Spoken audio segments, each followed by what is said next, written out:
انسان کی تمام پریشانیاں دو باتوں کی وجہ سے ہیں: تقدیر سے زیادہ چاہنا اور وقت سے پہلے جانا۔ جو ذرا سی بات پر دوست نہ رہے، سمجھ لینا وہ کبھی دوست تھا ہی نہیں۔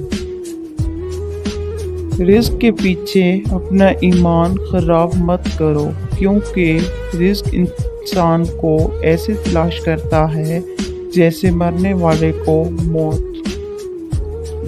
جس زبان سے جھوٹ نکلنا بند ہو جائے، اس زبان سے نکلی ہوئی ہر دعا قبول ہوتی ہے۔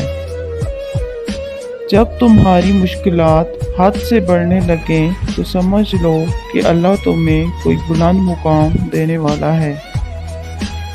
اس شخص کو دوست کبھی مت بناؤ جو کسی محفل میں آپ کو شرمندہ کرے، چاہے وہ مذاق میں ہی کیوں نہ ہو۔